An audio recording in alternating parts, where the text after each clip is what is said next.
Yeah. You want to start or you? You go first. All righty.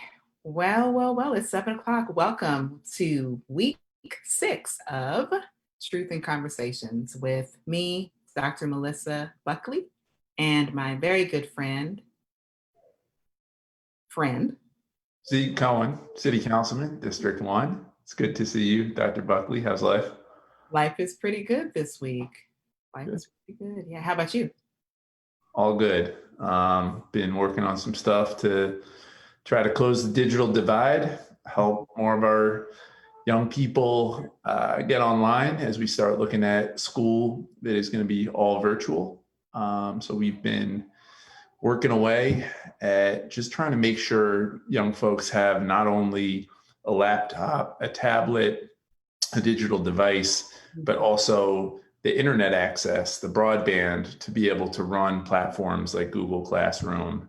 And I'll say Comcast is not making it easy, but we are pushing and fighting for our children. And so that's been very heartening. There was a big action, shout out to the Baltimore Teachers Union, to Somos, to all these educators and parents that came together to really demand that Comcast, which is our franchisee in the city, come to the table and support the learning of our children. So that's got me feeling fired up. What about you? What's got you energized?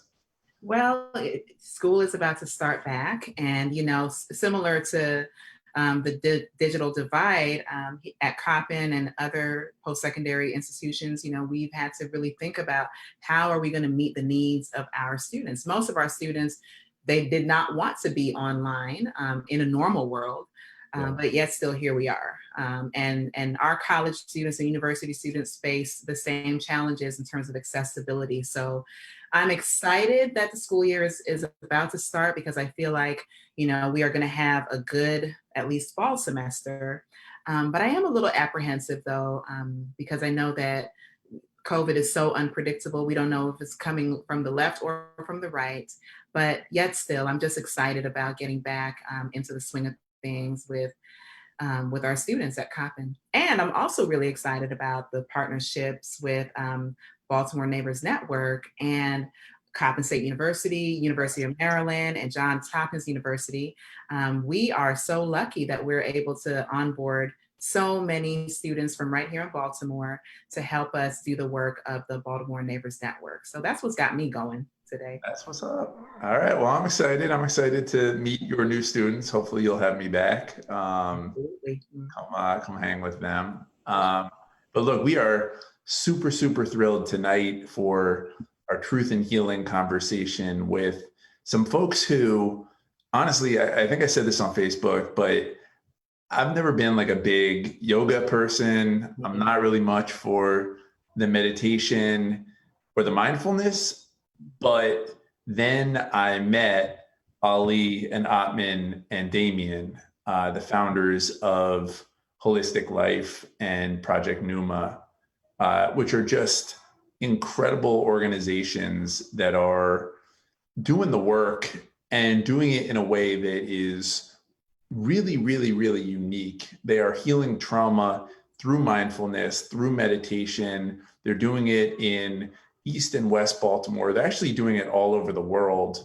But the story of these men and their partnership and their work, I just find incredibly inspiring. And it has made me into a believer when it comes to mindfulness. So I'm excited for them to join us tonight. I'm not really into yoga either, but I need to be. And so I'm really looking forward to hearing what they have to say tonight. Before we welcome them, though, we definitely have to give a shout out to our partners. We want to thank T. Rowe Price and The Family Tree. The Family Tree. And big shout out to the Healing City Baltimore Steering Committee members. Absolutely. And again, if you are watching from home, please like Healing City Baltimore, frankly, like the Family Tree as well, and share this feed, do a watch party, We do these conversations because we want to spread healing. We want to bring folks into the fore who don't always get a spotlight, but whose stories are important and moving. And it's just really important that we keep this energy going.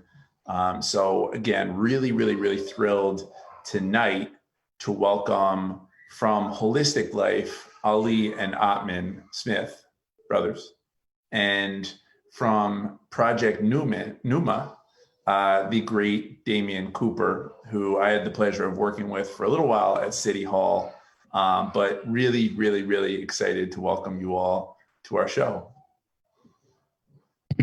Thanks for having us. You bet. Yeah, thanks for the invite. Yeah, thank you. Absolutely.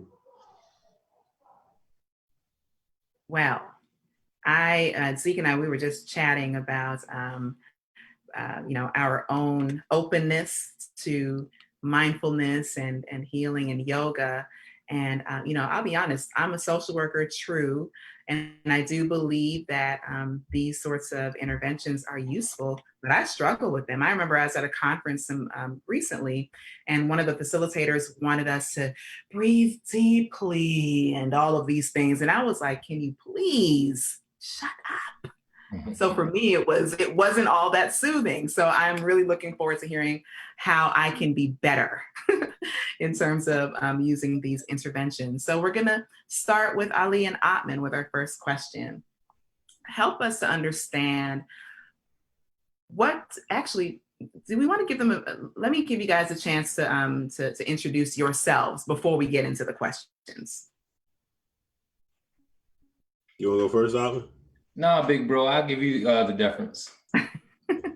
He knows what's up. So my name is Ali Smith. I'm one of the co-founders of the Holistic Life Foundation. I was the executive director for about, I guess, up until February. And then we stepped out of our administrative roles, went into co-founder roles. We also started a company called The Evolution Group. We're doing a lot of practices through there too. And we got a podcast called The Look Again Podcast. So we're staying busy and trying to get the message around yoga and meditation and mindfulness and breath work and self-empowerment through the practice out there in as many ways as possible. And I'm Atman Smith, his more intelligent brother. And like Ali said, we've been doing the work for I guess going on 19 years, serving underserved communities in Baltimore, whether it's the youth, mental illness facilities, drug rehab programs, people who are locked up. Honestly, we're here to, I guess, share practices and tools that helped us navigate the ups and downs of the human experience. So thank y'all for giving us this platform. Good. Thank you. You share just a little bit. I remember your story is interesting. How did you all find yourselves into this world of mindfulness? Yeah, so we grew up West Baltimore, north of Pulaski, and our dad was got into yoga from a prostate issue that he had.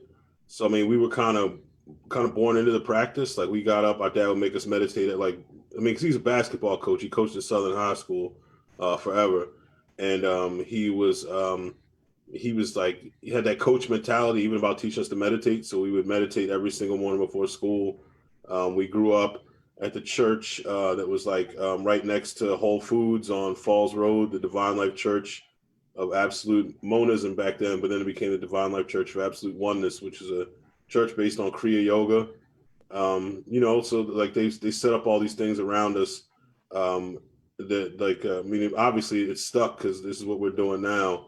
And then we got out of our practice around the time I was in 5th grade, Notman was in 3rd grade, and got back into it. Our godfather was one of those people that got into yoga in the 60s. Probably the mid to early 60s, he got into the practice and never got out of it. We went and learned from him, and he took us deep down the path and his only stipulation was that we had to promise to be teachers if he taught us. So we ran with it. And it was really one of those things that when we, I guess, dove back into the practice, we saw what it did for us, strengthen us mentally, physically, spiritually and emotionally, and we knew we had to share it with others. Got it. So I'm just going to put this out there. Normally when we talk about mindfulness and healing and yoga, this is a very female-dominated space. And here you guys are as Black men, and you are doing your thing. So talk to us about the Black male perspective and the male approach to healing and yoga as life skills. I think one of the wildest things was that we weren't really aware of that until the first time we went to a conference. Because we learned from our dad and our godfather, and the first group of students we had was a group of 15 fifth grade boys. So it was just like that was the bubble that we were in. And we went to a conference at the Garrison Institute and walked in and was shocked as hell that it was like all these white people there. Like we were probably the only Black people there. This is like 2003, maybe 2004, somewhere around there. So I think it was shocking because that was our relationship to the practice. Like even at the church we went to, it was in Baltimore. So there were other Black kids down in the basement with Sunday school meditating with us. So I think it was, I don't know. And I think that our parent, our godfather, and our dad came from the world of like being Black Panthers and activists. So it was like, they were always about empowering people. So I think that's the model that we teach under we haven't saved anybody. Like people like to throw that on us that we've saved this person, this group of people and that, but that's not how we teach. Like we teach with a reciprocal teaching model where we teach people to be instructors so they can empower them with the practice so they can use it on themselves, but then they can also go on and share it with the people in their lives that live around them. So I think it's about empowering people with the practices is the way that we do it. And also having as much fun as possible with it. Our teacher, our godfather, would always tell us if your students aren't laughing, you're not doing a good job. So you got to infuse humor into everything that you're doing. So the fun and that empowerment is just the base that we come from. Absolutely. Thank you. And really, as you were talking, I thought to myself, as African descendants, healing, mindfulness, centering ourselves. We've been doing this since the beginning of time. And so shout out to you guys for bringing it to the fore. And even like if you go all the way back to ancient Egypt cultures, like if you look at their hieroglyphics, they have people in mudras, they have, the headdresses with the snakes coming out, which kind of represents Kundalini energy, awakening that energy that's dormant in the base of your spine and making it rise up, and in different yoga postures. So it was something that was part of our culture, but when we kind of lost ourselves, we lost that part of our culture. So it is part of our heritage as well. For sure. Absolutely. So look, I want to turn over for a minute to my friend, Damion Cooper. Damion, it's good to see you. And hoping you can tell us a little bit about Project Pneuma, both what it is that you all do, and also how you came to found this organization. Because I think your story and Project Pneuma's story, to me, are just very indicative of both the challenges, but also the resilience and hope that we see in our city. So tell us a little bit about your work. Again, thank you for having me on again as well. Again, Damien Cooper, founder, executive director of Project Pneuma. So Project Pneuma started way before I've even started doing the actual work. Born and raised in Baltimore City, East Baltimore, projects, Broadway Homes, which is now Johns Hopkins parking lot. While I was a student at Coppin State College on a wrestling scholarship, decided I did not want to stay on campus one night and eat the food, and decided to go home. During this time, we had moved out to Northeast Baltimore and took the bus home. And when I got the bus, I had on headphones, and I had no idea that I was being followed by two guys. Got right beside my house, and I sensed someone behind me. When I turned around, one of the guys took out his gun and pulled the trigger and shot me inch above the heart and ran. After I got shot, I became what society says is a typical Black man: angry, depressed, sad, all emotions at once, because I didn't know how to handle it. Growing up, as I'm sure my brothers know, that coming out of different parts of Baltimore, you were taught you don't show fear, even if you're hurt. So I remember when I got shot and sitting in front of my mother bleeding out, and my sister, my stepdad, that the only thing I wanted to do was to man up and not cry, even though I wasn't sure if I was going to see my mother and my family anymore. And so it broke me down. It broke me down to a place where I didn't know who I was.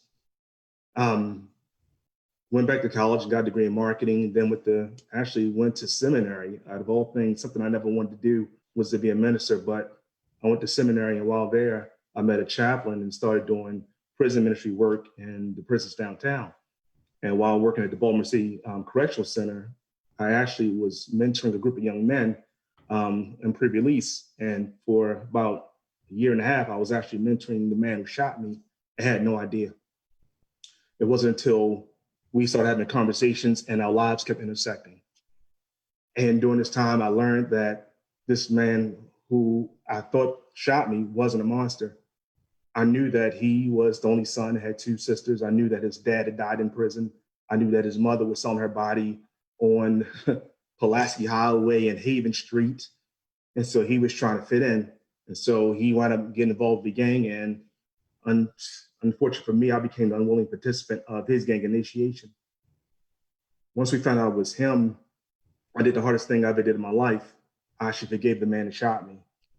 And after I forgave him, I continued to work with him until this day. And from there, I've been blessed to start Project Pneuma, where we work with boys in grades 4 through 8 who are going through some of the same things that that young man went through: the hurt, the pain of dads not being home, not being able to what they think is measure up to their friends as far as clothes and shoes and belongings, being afraid because they may have learning disabilities, or in some cases, they may be smart, but they don't want to show that to their friends because they want to fit in.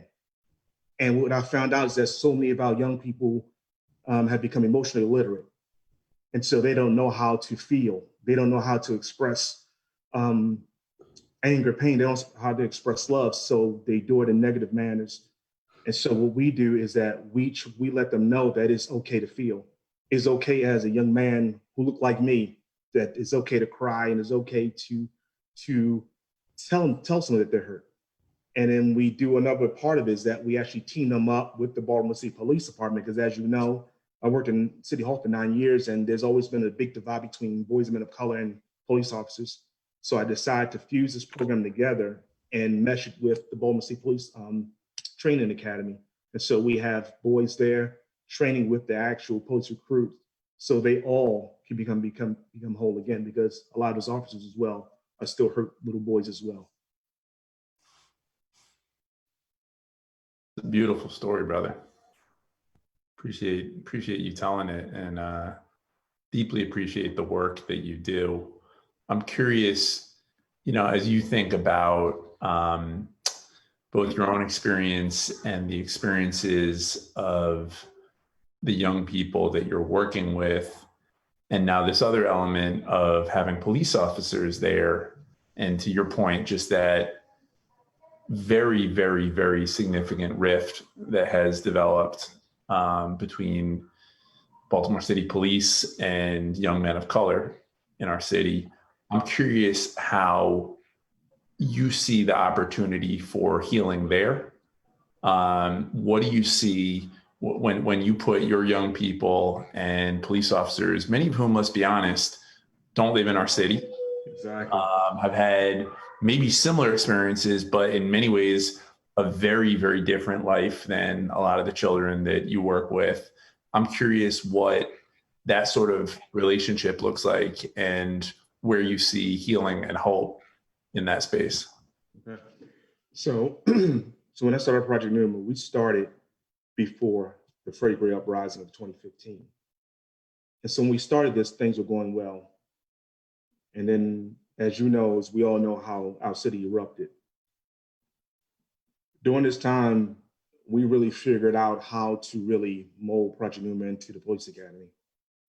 And we began having really tough conversations on cultural competencies, the healing processes. The big part is this, and as you know, Councilman Zeke, is that our police academy has changed dramatically over the years. To this day, the police academy is a lot shorter than it used to be, because in some ways, cops on the street but you have cops on the street early, they're not getting adequate training. And we're also under a federal consent decree. We are now a national reform program under that. So what we're doing now, we're working with major partners, we're working with Commissioner Harrison, and we're trying to build natural curriculum into the police academy. So before the officers trainees can actually graduate, they will need to go through a class on youth and community engagement. They will also need to go into the communities that they'll be serving prior to getting on the streets. This is integral because the thing is, like you said, we have so many of our officers who are not from Baltimore, who do not know the community. They come in with preconceived notions of Black boys. And also our young boys have preconceived notions of officers. And so if we can build an actual curriculum into the police academy with the consent decree, I believe Baltimore can become a national model on police reform. But there's always pushback. Because the moment you want to do these types of things, people don't want to do it. I'm gonna be very honest. There is a lot of money, and I'm sure my Smith brothers can say this, there's a lot of money around diversionary style programs where you already have to have a negative confrontation with an officer for you to get help. But when you have proactive programs like we're doing, those types of programs are hard to get off the ground because they're not as sexy as others. And so what we're doing is, again, work with legislators like you, our state and federal legislators, to try to push this. I just had a conversation yesterday with the Players Coalition, as you know, the NFL, and they're coming aboard to help us out with this as well, because we know that you just can't fix a program after you already had a negative impact with the child. You have to meet them early, and that's what we're doing. Again, like my holistic life brothers. Mm-hmm. And the way that you described, when you specifically said that many of the police officers are hurting as well, they're hurting little boys on the inside, right? Mm-hmm. And so I can only imagine the challenge that you are faced with when not only you're trying to get these young brothers to buy into this idea of forgiveness and healing and wholeness, but you're also trying to encourage them to welcome people as, who they have previously seen as adversaries into their very personal spaces. Yes. What is that like? So, of course, as you know, the immediate meet up when they meet is confrontation. Yeah.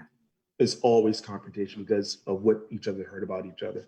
So what we do is that once the police officer trainees come in, they're not coming in their work gear. They have to change and dress in sweats and pants, just like our boys, and they are integrated into the entire program. They're just not there to watch. Everything our boys go through, they go through the entire program. When it comes down to doing the deep breathing techniques and the yoga and the mindfulness training, they're there. It's amazing to watch when a police officer trainee breaks down and cries, because some of the past hurts and pains that they've gone through are now come to light. And then you see a young man see this other man cry, who society has told them that they're going to kill you anyway. And then when they go and they begin to talk and embrace one another, that's huge. And then you also have to have real conversations. It can't be walking on rice paper conversations. It can't be this fairy tale stuff. It has to be deep-seated conversations of, why don't you like me? Why don't you trust me and don't even know me? And you have to get to the root of that. And so we take at least 6 months when we're first starting off, just going through the backgrounds of everyone, digging deep, talking about love, talking about health, talking about wholeness. And it would amaze you how a young child who may be in the 4th grade and someone who may be 22 can't even describe what love is. And so once you begin doing these things, they begin seeing that, we begin to break down the barriers. And once you begin breaking down the barriers, that's when the healing with us begins to take place. Thank you. That's a really good pivot to Atman and Ali. So you're working with young people You may or may not know all the details of their background, but we can imagine that some of them are experiencing the same or very similar hurts and pains that, that Damien described. And so help us to understand, how do you get them to embrace this really quirky world of mindfulness that was foreign to them? You want me to start? Yeah, you can. I'll work out the deference thing. You know what I mean? So I think it's a couple things. One is showing them the practicality of the practice. I mean, like, everybody's suffering in certain ways in their lives, and these practices are mainly about easing suffering on a lot of different levels. And if you can show somebody how, like, if you can talk to people where they're struggling and show them how these practices can help them, they'll get bought in. And then I think a lot of it has to do with the experience of the practice too. A lot of people have never felt, lack of a better word, like inner peace before, that inner stillness that comes with the practice. So if your world is in chaos, if your mind is in chaos, and someone shows you how to slow everything down and find that inner peace, it's going to change your life. And it's something that no one can ever take away from you, no matter what's going on around you. You can always get back to that point, and you can always go deeper into it.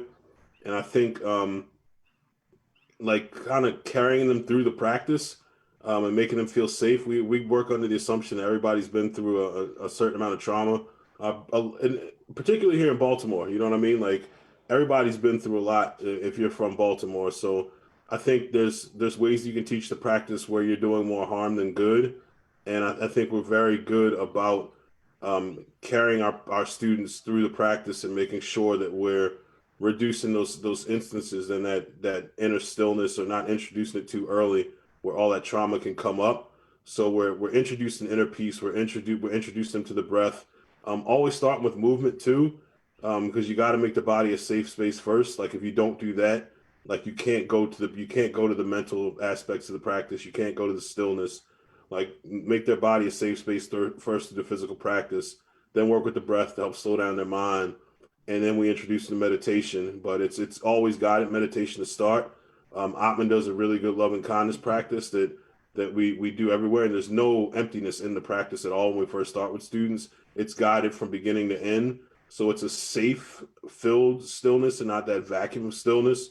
And then eventually, as we start working with the students, we can start introducing some stillness into the practice where there might be some silence. But I just think a combination of those things gets kids to buy in. And again, the fun factor again too, like, you can't be in there and present to, particularly to kids, something that's really, really boring, expect them to gravitate to it. Like, if they're laughing, they're having fun, they're having a good time, they're going to want to go hang out with the yoga guys. Like, our staff is really, really good at working with people and making sure that they're having fun and they're having a good time and they're smiling, and that the practice is resonating with them. That's such an important part, because I don't think that in general, I'm sorry, I jumped in. No. But yeah, in general, I don't think that people really see yoga as fun. You know, maybe about a year and a half ago, almost 2 years, I discovered trap yoga. And I was like, oh, okay, I can do that. You know, I can definitely get down with that. It's not what I would have ever considered yoga to be. Now, I still haven't done it yet, but I'm going to very, very soon. Atman, what were you going to say? I mean, I was just going to say that when we first started, teaching yoga and mindfulness like 18 years ago, it wasn't infused in pop culture like it is now. Back in the day, we used to tell people that we were going to teach them yoga, and they were like, what do you mean, yogurt or Yoda? You know what I mean? They had no idea what it was. But now, some of these kids' idols practice yoga. And honestly, Google has been one of our biggest assets. Like, when kids come into a room and say, man, I ain't doing yoga, like, it's for girls, or like preconceived notions of yoga, we can ask them, like, yo, who do you look up to, whether it's like a athlete or a hip-hop artist, or whoever it is. You can Google their name and Google yoga and meditation and show them a picture and let them know, like, look, this is what helped them get to where they are, help them stay grounded and kind of envision what they want to be in life, and help them get to that goal. And even in, like, cartoons, I know it's like in elementary and middle schools, when kids aren't really understanding what meditation is about or silent reflection, we can tap into like Avatar: The Last Airbender and ask them like, yo, what does Aang do when, I know this is a little outdated because they're on Korra right now, but Aang, like, what does he do when he has a lot of enemies coming his way and he doesn't know what to do? And kids immediately sit down in the easy pose and, sit like this. And, they talk about the Avatar state. And, honestly, pop culture has helped us out recently.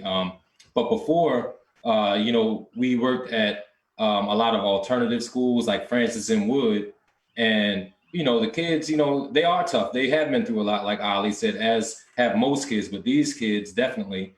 And, with them, it's more about challenging them with certain practices that are difficult, and that immediately they feel their bodies, their muscles getting stronger, and then once they feel that, they are open to learning more. So I mean, whether it be pop culture or challenging kids with certain advanced practices, it's easy to kind of get them to buy in now.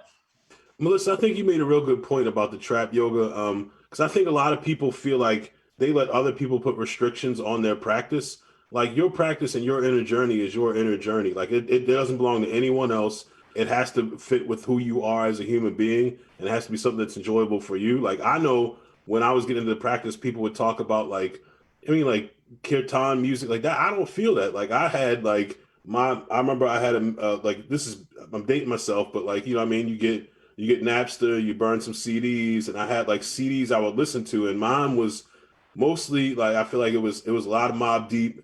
It was a lot of, it was like Raekwon, like it was like stuff that I enjoyed and it resonated with me, and I would do my practice to that music. So it's just, however it's going to work for you, it has to look a certain way for you to enjoy it and for it to make a lasting impression on your life. So to anybody out there watching, like, don't let anybody control your inner journey. Like, take the tools and make them your own. Again, back to the empowerment thing. Like, if you understand how to use the tools, you can incorporate them into your life in a way that suits you and to best fit your whatever you're trying to get out of the practice.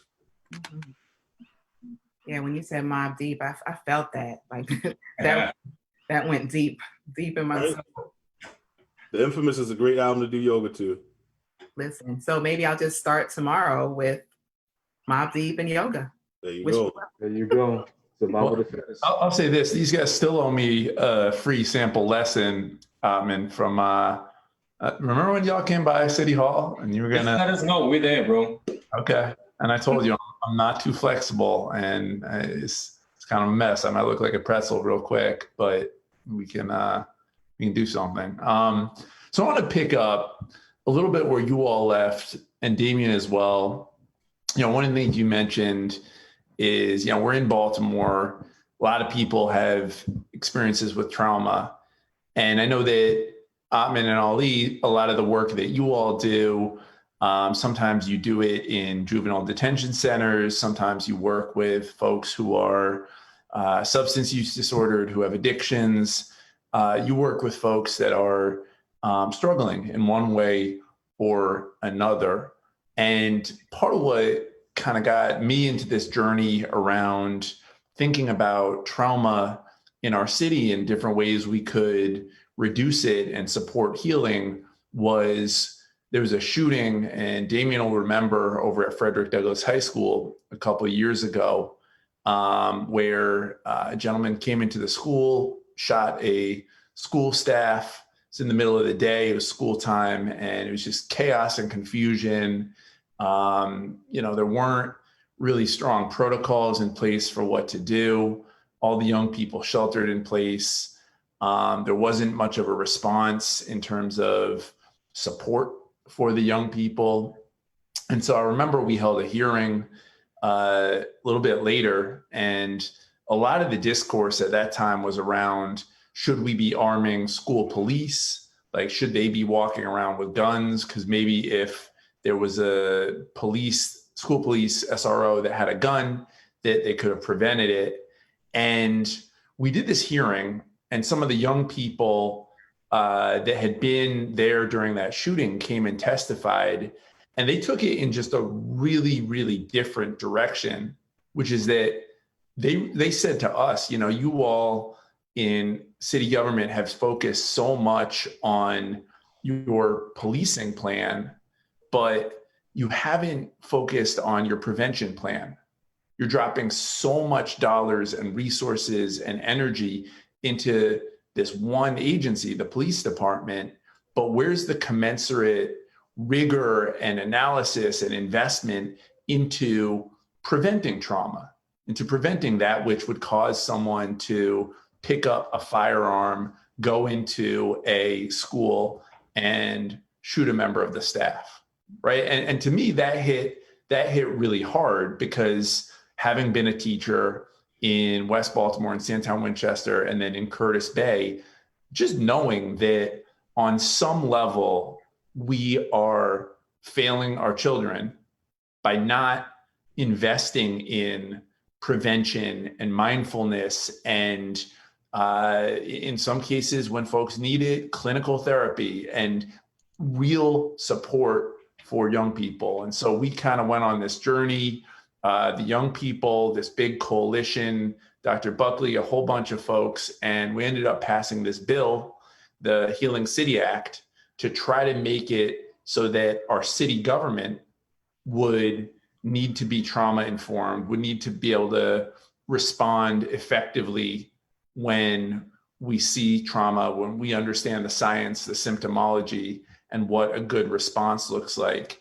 I'm curious for you all growing up in Baltimore, coming through the schools, as you think about the need for trauma-informed care or for healing or for mindfulness in our schools, in our rec centers, and in these places, what does that mean? And what does that look like in an ideal world to you all?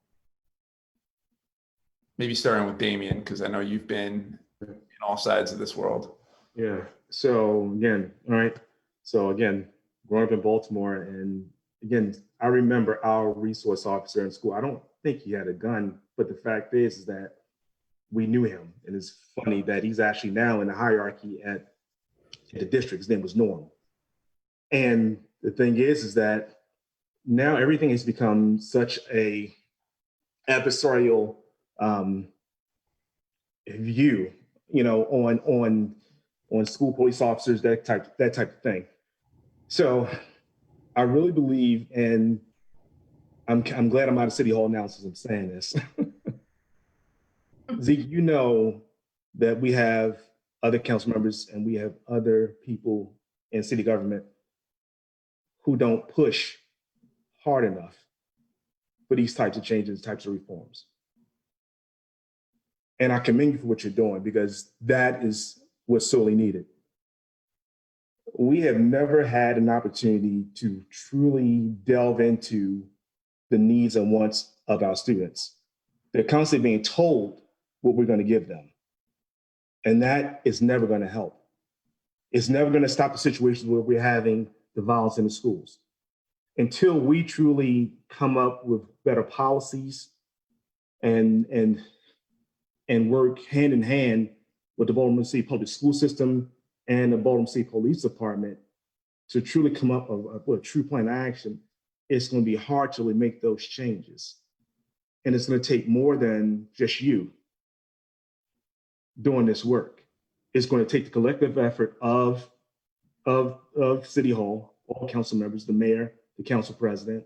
It's going to take the collective effort of our public and private partners. It's going to take the collective efforts of our anchor institutions, as Coppin, Morgan, and other institutions, and really begin hearing what our young people want and developing plans around that. Because as you know, right now, we've been spinning our wheels, man. We have been truly spinning our wheels, and it's become cyclical on what has taken place year after year after year, which is absolutely nothing. Hmm. I know, Zeke, when you were talking about the incident that happened at at Douglas, the teacher that did get shot is like one of me and Ali's big bros. And, you know, he wears his heart on his sleeve. He'll do anything for his students in school and out of school. And, you know, he shows a great deal of empathy towards everybody that he comes across. The gentleman, I don't know him at all, who shot him. You know, obviously, didn't have any regard for his life and probably everybody else's life in there if he's shooting inside of a school. Mm-hmm. And, one thing that, we always say is the fact that how do you expect somebody to show empathy and love to others when they don't love themselves and have never been shown love? And one thing that we notice when we go into schools initially, that we have to break up a lot of fights just because we're going in and these kids have no baseline as far as, mindfulness, yoga, contemplative practice. But having them kind of establish their own practice, getting into, like Ali said, the bending and stretching or the yoga to kind of release that trauma that's stored in the body, then which allows them to be able to sit down and do some breathing to still their mind, and then get into meditation, which kind of instills that inner peace within. That's where they find, that's when they can start loving themselves. And then they start seeing themselves and other people and don't want to see anybody else suffer. And during the course of the year, we see the fights dramatically drop. And when the fights do pop up, our students are the ones who break it up because they do have that love for themselves and their love for their community and love for others. And, that's where the transition really happens. A lot of our kids, with, the starting with the crack epidemic, it really broke underserved communities' families. And, the family structure has been totally decimated. And, they aren't shown love. The only love they're shown is, from their homies and their gang members, their fellow gang members. And it's usually they're shown love when they do violence or crimes and, stuff like that. But when they are shown something else and they do develop that inner love and inner peace inside of themselves, it's a lot easier to kind of hold themselves accountable as far as their actions and hold others accountable. So, if people just don't know, they don't know. And if they're shown hate, that's really what they're going to project. And, I'm pretty sure that the man who shot our big bro in Douglas, he probably has never been shown love. Maslow's hierarchy, where, everybody thinks that that's given, that is definitely not given to our kids in Baltimore and, in underserved communities around the nation and around the world. So I think that's where the yoga and mindfulness and meditation and silent reflection comes into play to be able to establish that self-love. So, you can love yourself and love others. And then that's where that empathy develops. And I think what you said, Atman, and what Damien had said earlier too, which is profound, is that, so much of what we see in Baltimore is cyclical and in some cases retaliatory. And it's folks who, to your point, haven't experienced love and haven't been made whole, and then take that pain and that trauma and externalize it onto others or internalize it onto themselves. And I wonder, to both of your points, what it would look like for teachers, for rec center directors, for librarians, for police officers to infuse some of the practices that you all teach into our children and into our families. And my hope is years from now, we'll be able to look back and say, that the direction of creating a city, which was all about incarceration and war on drugs and how do we lock people up, that we will really pivot and pull ourselves into a different direction, because what we've done clearly has not worked. And it's such a profound need for change in Baltimore.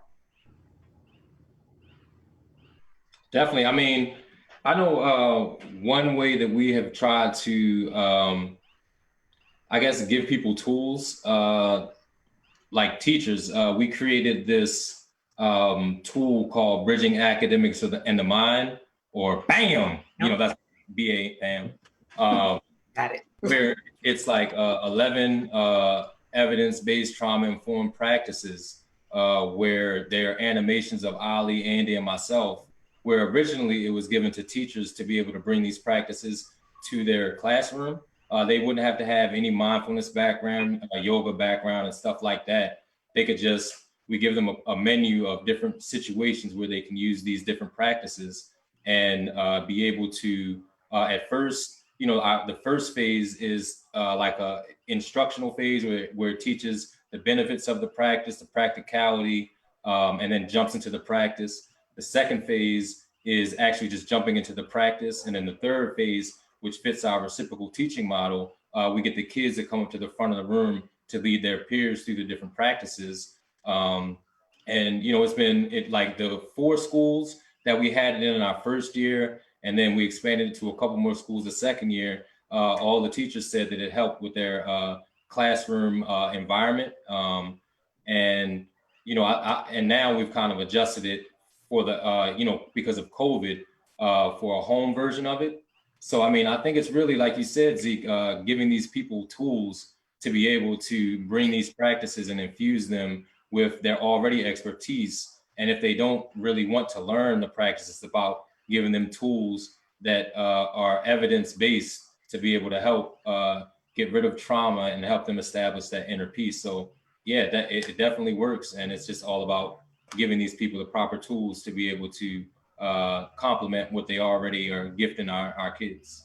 And I think, Zeke, you were right about it. It has to be all encompassing. It can't just be working with the kids, or it can't just be working with one group or another. Like, because to really make a shift, everyone's got to get these, and everyone's got to get them in a practical way that they can use. And you don't have to overwhelm people. If you just give people a couple tools, if you just show somebody how to take a proper deep breath, it will change their entire life. And that's just the start of it all. So like, giving people practical tools that they can infuse in their lives, and it has to be everybody. I think then you'll start to see that shift that you were talking about, and also trying to get those kids as early as possible. You know what I mean? I think that would help the situation some too. Go ahead, Damien. I'll say this, Zeke, is also getting the parents incorporated with the program as well. So what we've done is we've actually gone into schools and actually done guided meditation with parents, and we've saw with fathers who've never done it before. And to watch a father sit and take deep breaths for 10 to 15 minutes, and when it's over, and they tell you how they feel like the weight of the world had just left them. And so if you give a parent an opportunity to learn these things, then they understand what their children are going through, and they're more apt to, buy into what we're doing collectively. But if we can't do that, it's hard to reach, the kids, because often we work with them and then we send them back to the very same trauma that they've been dealing with each and every day of their life. That's so real. And I know Dr. Buckley wants to jump in. I just tell us one story to your point, Damien. When I was a teacher, I remember one of the most disappointing days of my teaching career was our principal in one of the schools I worked in came in and said, look, part of the job is we've got these 4 walls and we just need to keep the parents out because we know they're going to be destructive for their children's education. We know they're not going to support learning and all this other stuff. I just remember being like, oh, that's so off and so antithetical to what education as empowerment really looks like, which is we're bringing families in, and this is not our school building, this is their school building, this is all of us. And to your point, having families, having parents particularly at the table and engaged and part of the process is just so important and critical. So I'm wondering if, and we're almost out of time, but both you, Ali and Atman, mentioned tools. So would you be able to demonstrate, like help Zeke and I, because we told you, we're on the struggle bus with this. Offer us some tools, like demonstrate for us, like what does this deep breathing actually look like? How do we know we're doing it the right way? Atman, you want that one? All right, sure. Well, there are many different ways to teach deep breathing or belly breathing and stuff like that. But, scientifically, you are supposed to breathe in and out through your nose. There's 3 major reasons why. Y'all know the school buildings, and a lot of them, there aren't any open windows and the ventilation kind of sucks. So you have nose hairs that kind of act as a filter. So when you inhale through your nose, all those airborne diseases, pollution, whatever is in the air that we can't see gets trapped on your nose hairs. And then when you exhale through your nose, it gets pushed out. Then, you have mucous membranes in your nose that kind of warm the air up as it goes into your respiratory system.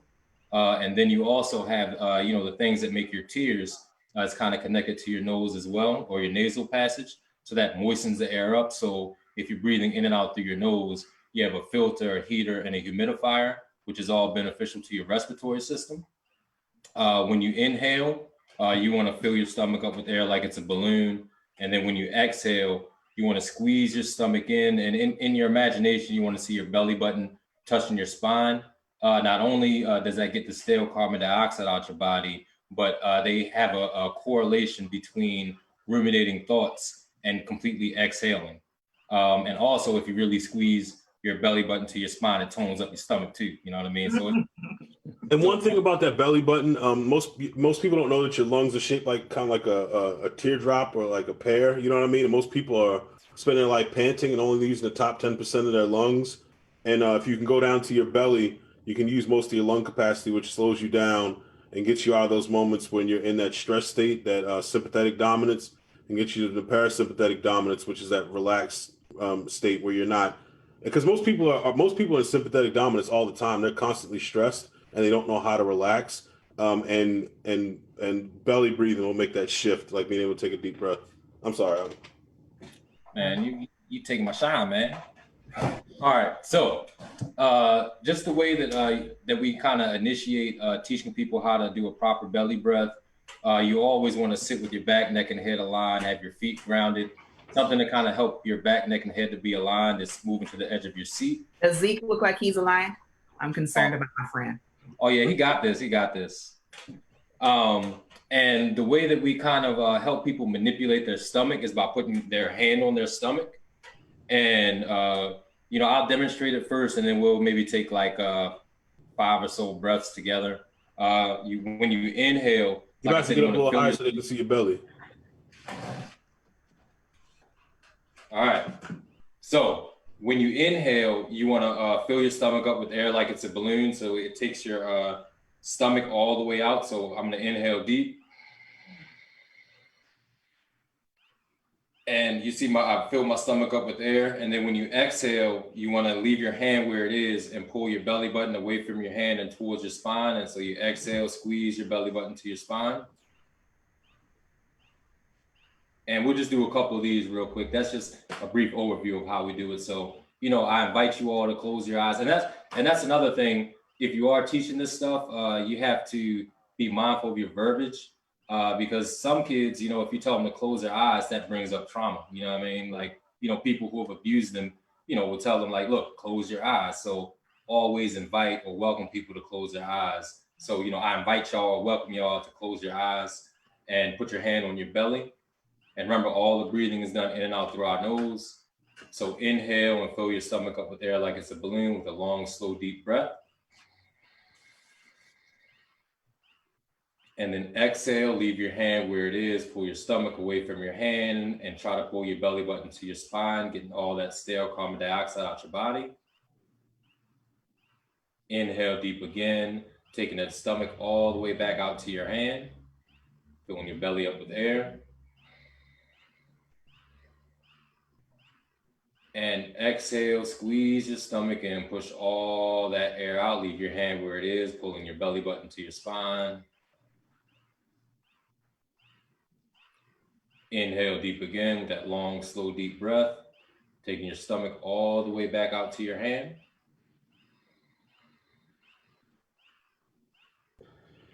And exhale, squeeze your stomach in, push all that air out, taking your stomach away from your hand, pulling your belly button to your spine. 3 more. Inhale deep again with that long, slow, deep breath, filling your stomach up with air, taking it all the way out to your hand. And exhale, squeeze your stomach in, taking your stomach away from your hand, pulling your belly button to your spine. 2 more. Inhale deep again with that long, slow, deep breath, taking your stomach all the way back out to your hand. Exhale, squeeze your stomach in. Remember, taking your stomach away from your hand and pulling your belly button to your spine. Last one, inhale long, slow, and deep as you can. Filling your stomach up with air. Once again, taking your stomach all the way out to your hand. And we're gonna hold it for a couple seconds. And then exhale, squeeze your stomach in. Once again, taking your stomach away from your hand, pulling your belly button to your spine.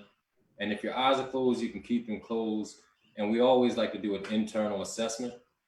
You know, you always want to feel how your mind and your body feels. We can tell you what the benefits of belly breathing is, but we're all individuals. So always do that internal assessment. Take those 3 deep breaths.